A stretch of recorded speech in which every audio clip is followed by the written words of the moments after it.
Lecture A S M R. Hey, bonjour ou bonsoir, ravi de te retrouver. J'espère que tu vas bien.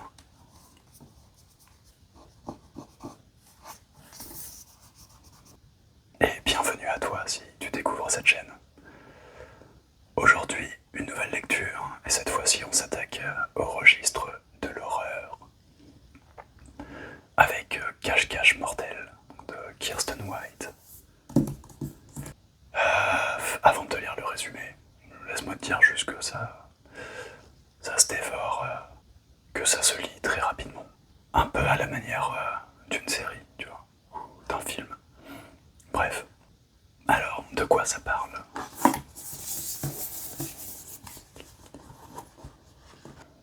Un parc d'attractions délabré. 14 concurrents. 7 jours pour gagner. Partout se cacher, mais nulle part où fuir. Lorsqu'on propose à Mac de participer à une compétition de cache-cache avec 50 000 $ à la clé, elle y voit une opportunité en or pour changer de vie.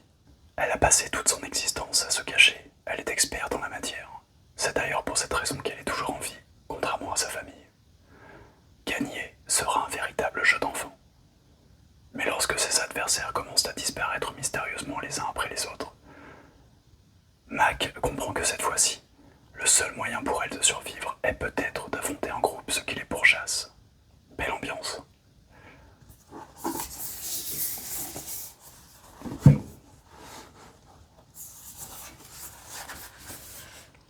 La règle est simple, restez caché.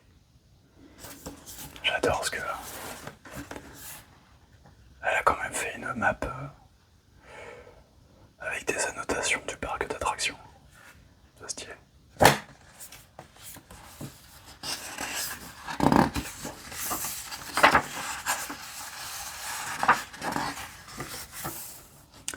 Cache-cache mortel.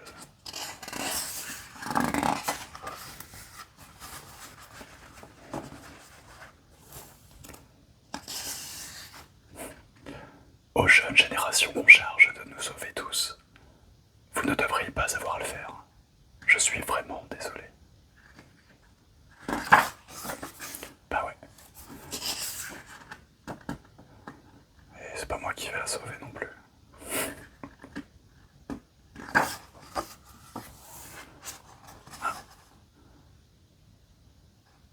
Un petit instant, il y a un problème de bougie.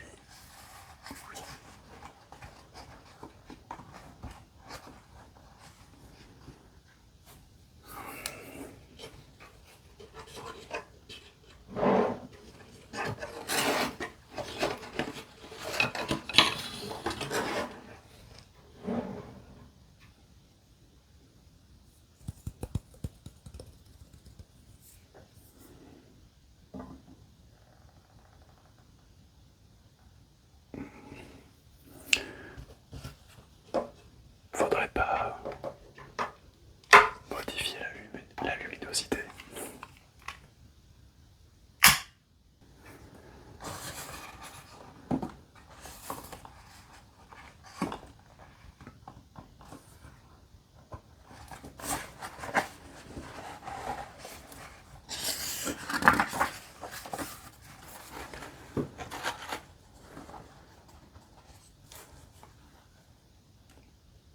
Le Mason Park a ouvert en 1953.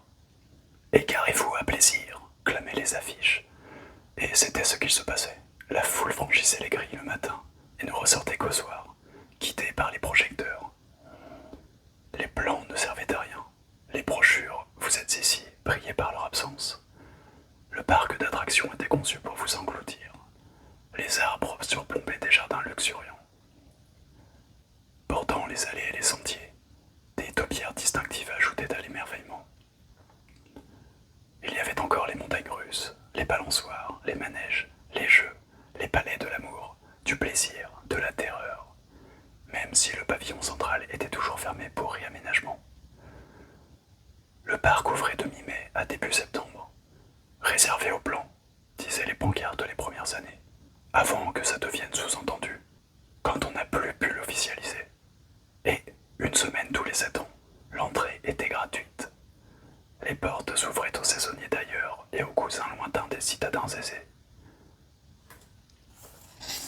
Alors, tous ces gens trop pauvres en temps normal pour s'offrir de pareils loisirs entraient, les yeux écarquillés.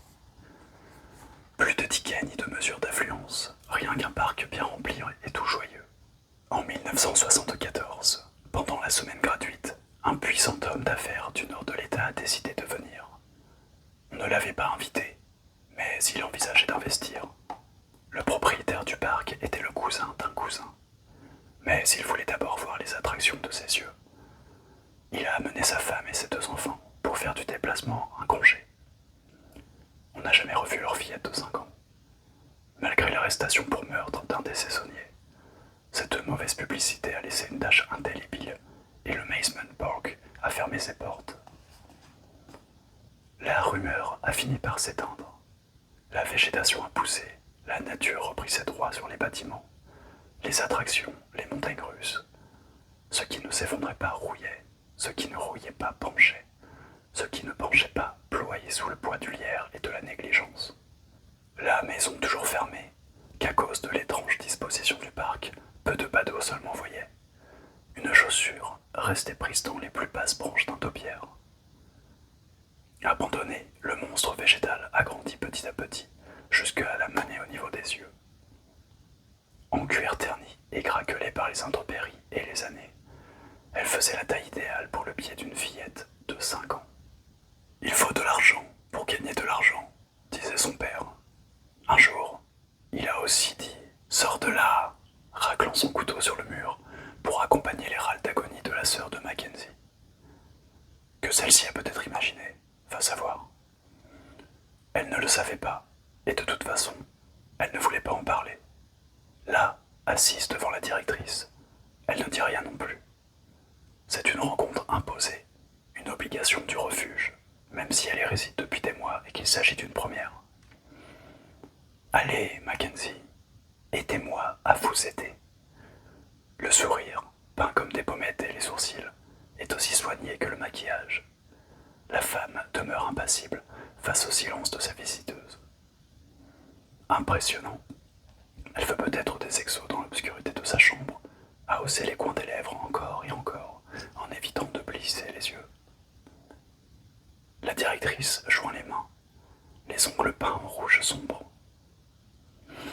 Je veux être franche, tout va changer ici. Je crois qu'on ne peut aider que ceux qui ont la volonté de s'aider.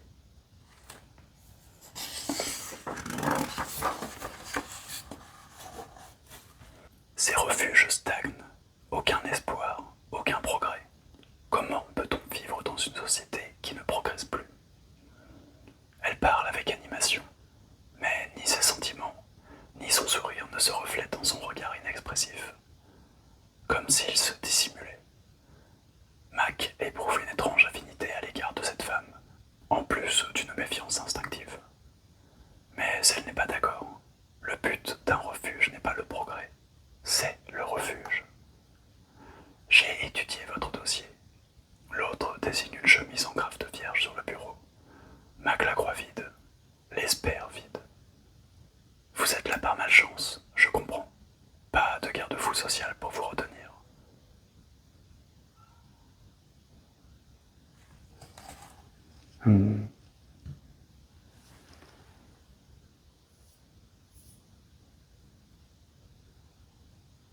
Quelques mois sans salaire, sans pouvoir payer le loyer, et c'est difficile de s'en sortir. Vous devez mener votre vie, contribuer au genre humain. Tout ce qu'il vous faut, c'est un peu de veine. Les conteneurs de vêtements ont davantage besoin de tampons hygiéniques que de veine. Mac parle bas, d'une voix fêlée par le mutisme. S'exprimer était une erreur. Une lueur de triomphe dans les yeux, son interlocutrice s'anime. Brandit une enveloppe. Justement, un peu de veine est arrivé au courrier. À vous de voir qu'en faire. Pour l'heure, c'est une opportunité. Et je crois que vous seriez la personne idéale. Mac n'a jamais été la personne idéale pour quoi que ce soit de toute sa vie. Le mot idéal lui paraît étranger, raide, gênant.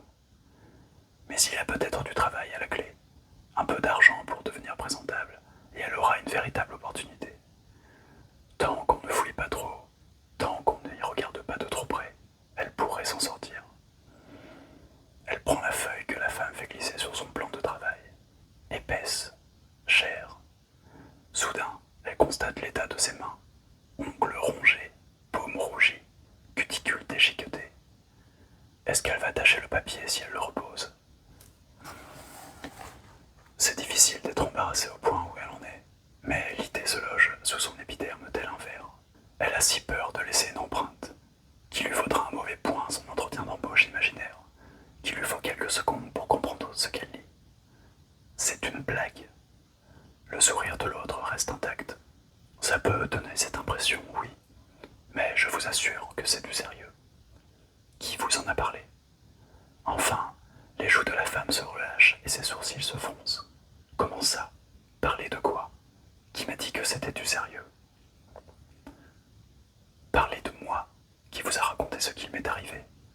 Toutefois, la perplexité de son interlocutrice n'est pas feinte, si. Est-ce qu'elle pourrait maquiller ses émotions comme sa figure? Mac lâche la lettre, pas d'empreinte digitale. Les mots ont toutefois lâché des taches sur son esprit. Pourquoi me filer ce truc? Elle sait qu'elle semble paumée, terrifiée, et elle n'y peut rien. Pourquoi moi? L'autre s'esclaffe, d'un rire bref, dédaigneux. Bon, ça paraît absurde. Le tournoi gratuit de cache-cache. Un jeu pour enfants, bon sang. Mais c'est une occasion de gagner 50 000 $, Mackenzie. Vous pourriez monter un peu en grade. Vous êtes jeune, intelligente. Vous n'êtes ni une voleuse, ni une droguée. Vous ne devriez pas être là. Personne ne devrait. Or, ils y sont tous. La femme se penche, l'air résolu. C'est une société qui organise ça. Ox Extreme Sports. Je peux vous faire retenir. Il n'y a aucune garantie que vous gagnez, mais je crois que vous avez une chance. Et vous avez l'air de quelqu'un qui sait se cacher. Sa chaise racle le parquet en reculant. Elles sursautent toutes les deux. Mais Mac ne peut plus rester dans la pièce.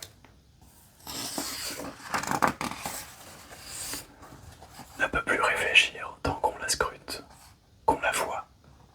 L'autre ne connaît pas son histoire, pourtant elle la connaît, d'une manière ou d'une autre.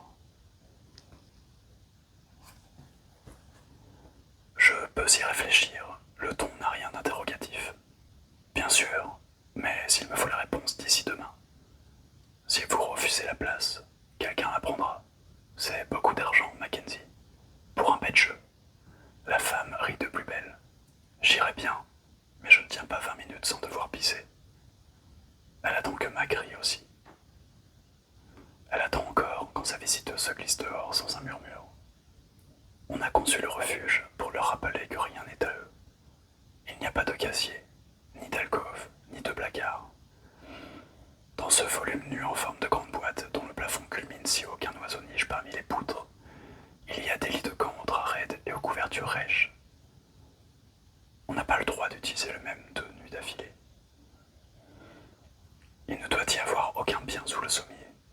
Comme il faut tout emporter avant 9 h du matin sous peine de le voir confisqué, puis jeté, les occupants ne peuvent même pas laisser leur maigre possession sur le lit qui ne leur appartient pas.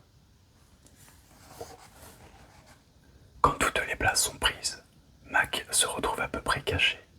Elle est petite, elle ne fait pas de bruit. Là, toutefois, elle a l'impression qu'on lui braque un projecteur dessus. Tout le monde a déjà filé pour la journée. Certains vont rejoindre le boulot quelconque qu'ils auront déniché, ou rester sur le trottoir jusqu'à ce qu'on les autorise à rentrer à 16 h. Pour les autres, difficile de savoir. Elle ne demande pas, elle n'en parle pas. Elle aussi rejoint un endroit qu'elle tient à garder secret. Dissimulé derrière sa demi-cloison, un vieux chauffe-eau étouffé par l'odeur de la poussière brûlée grésille et proteste. Mac a des marques brillantes de brûlure permanentes sur ses paumes à force de l'escalader avant de se loger entre les deux parois et de faire l'ascension en se tortillant. Elle a baptisé l'oiseau sous le plafond Burt. Il s'édifie un nid à l'aide de bouts de détritus et même de cheveux. Mais pourquoi le construire? Comment trouver de la compagnie, avoir des œufs? Il risque de mener une vie solitaire à l'abri, protégé, dans le noir là-haut, non? Mac reste à plat ventre toute la journée, séparée de Burt par deux poutres. Elle se contente d'exister, patiente et vide, comme le nid. Et à 16 h, elle descend rejoindre les gens épuisés, prenant un lit de camp qui ne sera jamais à eux. Là-haut, près de l'oiseau, elle pourra réfléchir, en sûreté, planquée. Mais elle a jusqu'à demain. Elle peut attendre pour se décider. Elle s'arrête en pleine ascension.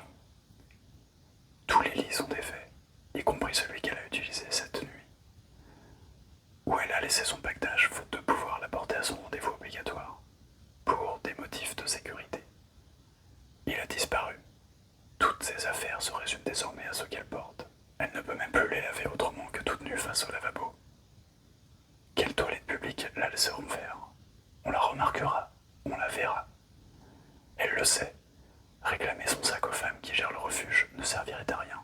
Elles ne le lui rendront pas et on la considérera comme quelqu'un de problématique. Son séjour ici touche à sa fin. Elle ne peut pas tomber plus bas. Encore moins de sécurité. Elle sait ce que c'est. Ce que ça coûte. Le tournoi gratuit de cache-cache, comme si elle existait. Un truc gratuit. Dans le bureau, le sourire de la blonde n'a pas varié d'un iota. Comme si elle attendait. Comme si elle savait.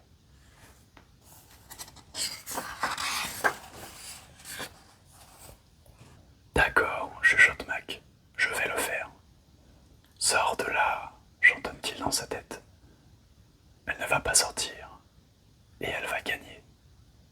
Et après tout, ce n'est pas comme si sa vie en dépendait, cette fois. 14 concurrents, 7 jours, la liste est établie. On a pris les dispositions pour les livraisons à l'intérieur du parc. La nourriture, le carburant du générateur, les lits de camp, les couvertures, tout le nécessaire. On a aussi rassemblé les fournitures indispensables à l'extérieur du parc. Les brouilleurs de téléphone portable, les films et les livres pour l'attente interminable, les nettoyeurs haute pression en vue de la fin inévitable. On distribue la liste ainsi que des photos. Tout le monde est censé la mémoriser. Presque personne ne le fait.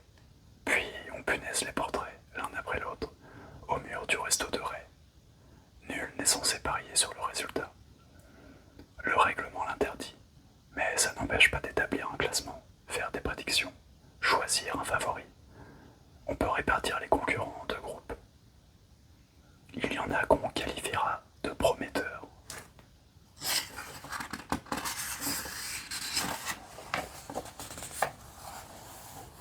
Un mannequin fitness sur les réseaux, un graffeur, une youtubeuse spécialisée dans les canulars, un développeur gardien de maison, une conceptrice de bijoux promeneuse de chiens, un instructeur de crossfit acharné, une actrice aux graves allergies alimentaires.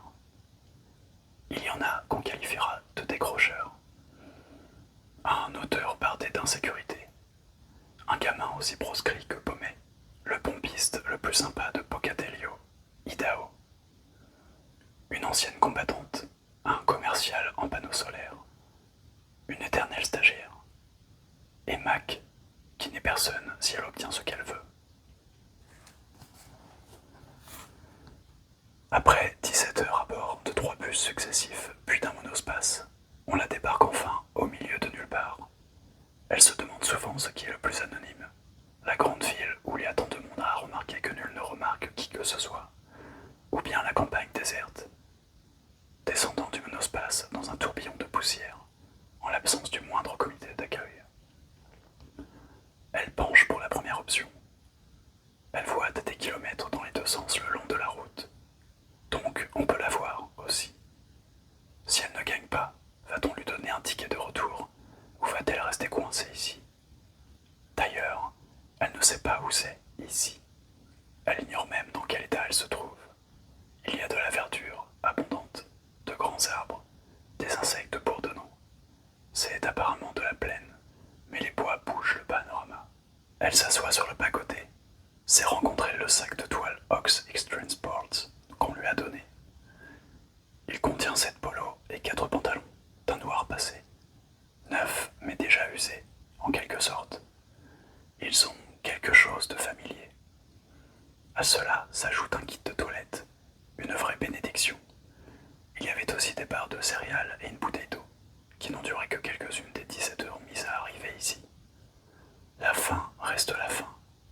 Inutile de faire durer ce dont elle dispose, alors qu'elle peut s'offrir pour une fois le luxe d'un ventre plein. Au bout d'une heure, son malaise a augmenté, au point de l'oppresser. Personne ne vient, les arbres se dressent dans son dos, menaçants. La route s'étend au loin, déserte. Le jeu a déjà commencé, elle a déjà perdu.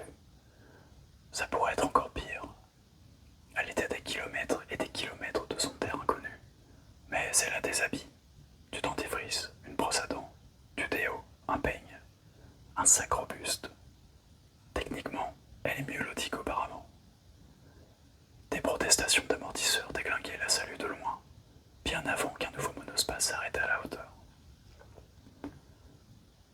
qu'un nouveau monospace s'arrête à sa hauteur. Elle en a pris son parti. Soit ce véhicule passe la ramasser, trouver, soit il l'emmène jusqu'au site du jeu proprement dit. Il déverse 3 personnes et continue sans autre forme de procès le long de la route infinie. 2 femmes, un homme, un garçon en fait, dans son idée. Il doit avoir à peu près son âge, et il est bien plus grand, mais certains détails, l'arrêt dans les cheveux, le visage arrondi, la chemise blanche à manches longues enfoncée dans le pantalon bleu marine mal ajusté, suggèrent qu'on l'a habillée. Une des femmes est conçue avec une attention aux détails digne d'un artiste. Elle se compose autant de maquillage et de produits coiffants que de chair, et sa perfection visuelle éblouit.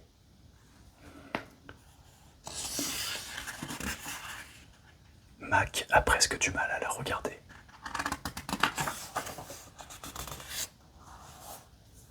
L'autre porte un débardeur noir sur un pantalon cargo informe. En passant de la chaussée au bas-côté, elle pointille. Ses cheveux ras mettant en valeur ses grands yeux noirs, elle considère sans honte Mac que sa superbe compagne ne considère pas du tout, concentrée d'un air renfrogné sur son téléphone qu'elle brandit comme si ça pouvait améliorer la réception. Au prix de coups d'œil dans toutes les directions, le garçon évite d'observer les 3 femmes auxquelles il se retrouve confronté. La sueur au front, des taches d'humidité au niveau des aisselles. Il paraît sur le point de détaler. Voir quelqu'un de plus terrifié qu'elle réconforte Mac. Tuez-moi, bordel. On n'a aucun signal, dit enfin la belle créature, qui tient toujours son téléphone comme une sorte de talisman. La lumière est trop dure de toute façon. Pour la première fois, elle prête attention à Mac, qui s'est écarté de la route jusqu'à frôler la lisière des arbres. Il t'en-dit un truc quelconque. Elle secoue la tête. Quand le monospace l'a prise à l'arrêt de bus, le conducteur s'est contenté de lui lancer « Cache, cache !» Il a même demandé de quoi il s'agissait, mais elle a marmonné sa réponse, puis fait semblant de dormir. « Ava !» dit la G.I. Jane. « Quoi ?» demande la beauté fatale. « Ava !» La belle lève les bras au ciel. « Quoi ?» La tondue hausse un sourcil, sa patience à bout. On n'a pas parlé dans la voiture, alors je me présente. Je m'appelle Ava. Et toi ? Enfin, la belle se détend et lâche un rire. Merde, désolé. Je suis trop garce quand j'ai faim. Moi aussi, je m'appelle Ava. Voilà pourquoi je ne percutais pas. Que la meilleure Ava gagne. Ava 2. Le sourire de l'Ava tondue lui fait des fossettes assez profondes pour s'y perdre. J'y compte bien. La belle Ava parle sur un ton plus joueur que hargneux. Elle recule dans le bois en prenant des selfies. L'autre se tourne vers Mac, l'air interrogateur. Elle donne son nom comme une phrase complète, avec l'espoir qu'on s'en contente. Mac. Ava la tondue s'assoit par terre, étend une jambe avec aisance et positionne l'autre avec ses mains. Enchanté. J'espère bien te battre, ça n'a rien de personnel. Mac ne répond pas. C'est un concours, normal que tout le monde veuille gagner. D'un coup de menton, l'autre désigne le gamin. Debout sur le bas-côté opposé après avoir traversé la route, il prend soin de regarder ailleurs. Sa posture, les épaules baissées, indique moins l'anticipation que la défaite. Par avance. C'est le grand. Le chauffeur l'a pris en même temps que moi, avant un va-deux.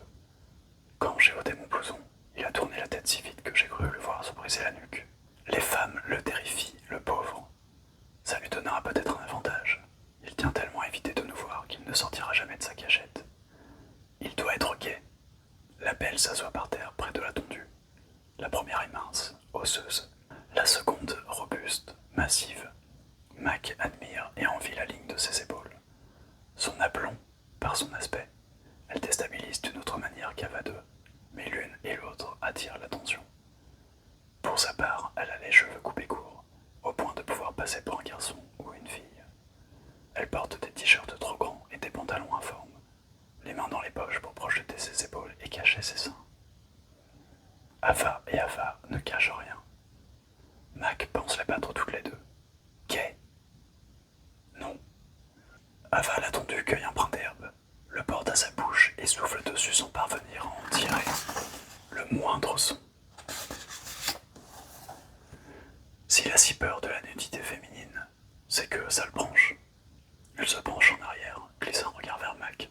C'est quoi ton histoire ? La façon dont dont elle hausse l'un de ses larges sourcils a quelque chose de ludique comme de critique. Personne ici n'est l'ami de Mac.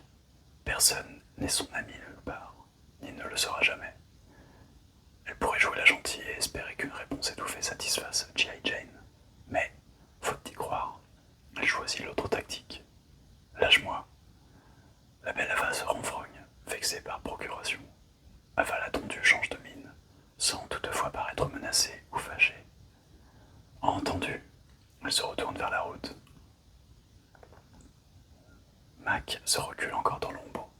Malgré sa rebuffade, les deux Ava finissent par l'y rejoindre.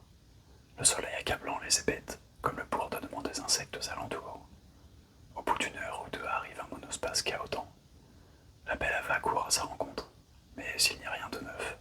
Loué, il dépose du monde. Au fil de la journée, il en viendra 3 autres, jusqu'à ce qu'il y ait au total 14 personnes à attendre. Toutes paraissent du même âge, aux alentours de 25 ans, à quelques années près. Mac se sent désormais plus à l'aise. Dans le groupe, dont divers membres tâchent d'établir leur domination et d'attirer l'attention en parlant et en riant fort, elle passerait presque inaperçue, sauf Dava l'attendue qui ne cesse de la scruter et qui, chaque fois qu'elle est prise sur le fait, lui adresse un clin d'œil. Une fois le dernier véhicule reparti, tout le monde regarde vers le bout de la route, dans l'attente. 5 heures plus tard, l'humeur a bien changé. Tous sont en sueur, on ne peut que s'asseoir par terre. Aucun téléphone n'a de signal. Nul n'a plus à manger ni à boire. Même si le type aux muscles sculptés avec art augmente d'heure en heure son offre en espèces pour de la nourriture. L'une des femmes, une brune à laquelle sa dentition d'une blancheur aveuglante donne l'apparence d'une pub pour du dentifrice, pleure. Plusieurs participants jurent de laisser en ligne des critiques assassines. 2 hommes suggèrent de suivre la route jusqu'à la prochaine localité, mais la peur de louper le jeu les retient. Chacun est sur les nerfs, sauf le grand qui reste à l'écart, l'air paumé au possible. Ava l'attendue qui fait la sieste les bras en oreiller, et Mac qui sait qu'il lui reste 2 journées entières avant d'avoir faim au point de perdre pied. Le fantôme d'un sourire hante son visage. Elle peut gagner. Alors que la douce meurtrissure du crépuscule s'étend, un bus arrive. Les excuses s'accompagnent de sandwichs et de bouteilles d'eau. L'hôtesse, une femme plus que mûre, dotée d'un tailleur pantalon multicolore et d'une chevelure défiant la pesanteur, les salue avec un tel enthousiasme qu'on a du mal à lui en vouloir pour le souci de planification. Une faute de frappe sur l'horaire, des emails partis dans les spams, une absence de signal, toute une série d'excuses que les calories et l'hydratation aident à faire passer.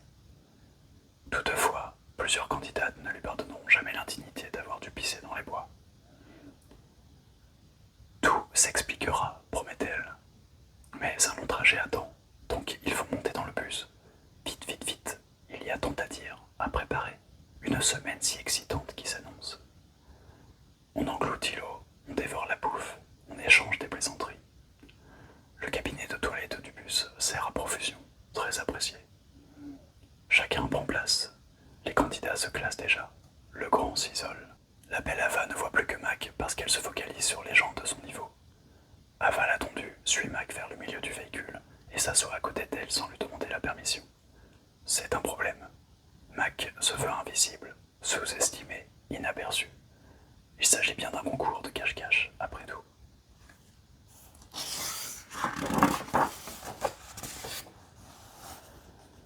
La nuit tombe, le bus démarre.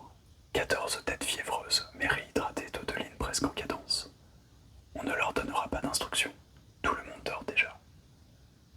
Pendant leur sommeil, passons-les en revue.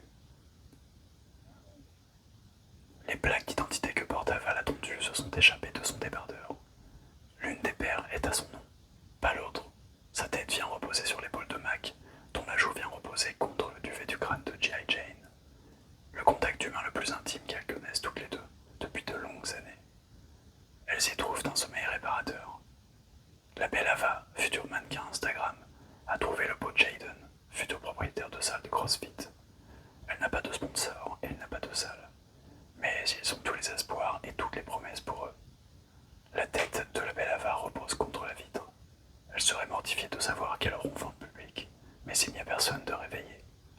chauffeur est l'horresse.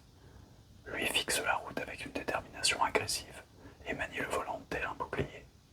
Elle suit la travée, effleurant les fronts du bout des doigts, comme pour bénir les dormeurs. Le grand n'y a pas droit. Réfugié au fond du bus, il est perdu, seul, même entouré de gens. Ce n'est pas son monde et il ignore comment y exister. Rien n'a de sens. En rêve, il creuse la terre pour trouver des légumes, les doigts douloureux. Il sait qu'il devrait les trouver, qu'il devrait les chercher, mais il continue à creuser la terre dans le noir. Il ne cherche pas de légumes, il creuse une tombe. Ça fait mal, physiquement, moralement, et il a peur de deviner à qui elle est destinée. Yann a un carnet sur ses genoux, son stylo, l'objet le plus cher en sa possession, a roulé par terre. Il ne s'en apercevra qu'après avoir quitté le véhicule.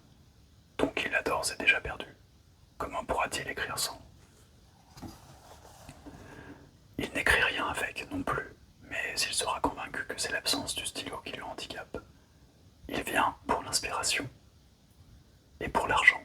Un peu d'argent, un peu de sécurité. Et il pourrait bien écrire le grand roman américain. Brandon a l'air content même dans son sommeil.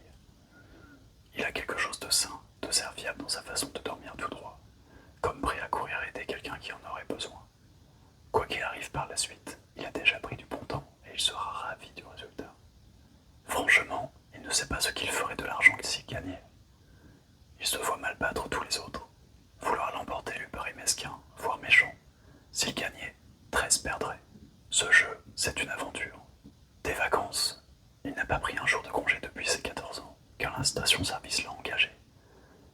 Mais mamie ne l'attend plus. Sa mort l'a laissé à la dérive. Une aventure, c'est tout ce qu'il veut. Son voisin de siège dort ravachi, la tête ballant durant des heures. Il lui reste de la peinture sur les mains d'avoir tagué la dernière station de bus. Il compte laisser sa marque sur les autres concurrents. Il espère créer un truc qui le suivra à son retour dans le monde extérieur. Il sera le prochain Penske. Non, il sera le premier Atreus. Son vrai nom, c'est Kyle. Il le déteste comme tout ce que Kyle était et pourrait être, mais il a mal appelé Atreus. Voilà ses chances qu'on le trouve sur Google, anéanti par une mutuelle. Erreur d'étiquetage pour quelqu'un de bien décidé à exister en dehors des étiquettes. Christian s'est endormi en souriant, mais au final, il est désespéré. Personne ici ne lui paraît en bon contact. Trouver des opportunités commerciales semble aussi probable que remporter le concours. Il croisera peut-être quelqu'un d'Ox Extreme Sports. On a toujours besoin d'un bon représentant. S'il doit encore taper à une porte et sourire en parlant de panneaux solaires. Sydney, la youtubeuse, et Logan, le développeur, ont tissé dans la forêt un lien, comme Christian en voudrait un.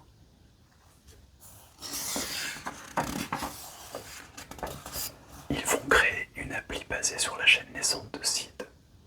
Un concours de canulars, le plan énorme. Même dans leur sommeil, ils rayonnent, certains de leur avenir radieux. Des dîners avec Elon Musk, des conférences humanitaires avec Bill Gates, des partenariats avec Fry Technologies, et toute une tripotée de vilains canulars pour en arriver là. Rebecca a calculé la somme exacte pour l'augmentation de A à C. Ça devrait suffire. L'agent a dit qu'elle avait du potentiel, mais qu'il fallait un peu de volume là-haut pour l'intéresser. Vraie carrière à l'écran ou promotion canapé. Elle ignore où se situe l'intérêt. La taille C lui permettrait de réaliser ses rêves. Les 50 000 $ la lui paieront. Elle dort avec son sac à main rempli d'auto-injecteurs et pipènes serré contre sa poitrine comme une couverture de sûreté. Rosie veut vendre ses bijoux, bordel. Rien qu'une fois. Juste pour prouver qu'elle n'est pas la perdante que sa mère prédisait. Mais l'orfèvrerie exige des métaux précieux qui coûtent du fric. Elle se cache de son ex depuis 4 ans. Une semaine. Du gâteau.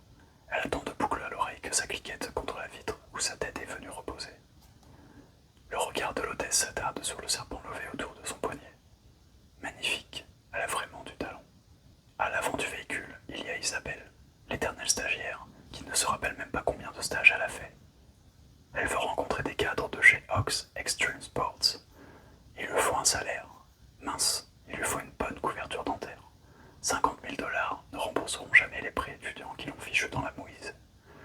Tout ça pour un diplôme au coût exorbitant qui ne lui a même pas permis de décrocher un boulot payant. Elle grince des dents pendant son sommeil. Le bus qui cahote dans son interminable tunnel nocturne isole du monde extérieur ces 14 rêveurs désespérés.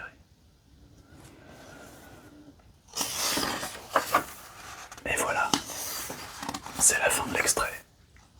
Ouais, je sais, ça fait mal. Pas pour la suite. Va falloir soit l'écouter, soit te procurer le livre, en audio comme en physique. Sur ce, je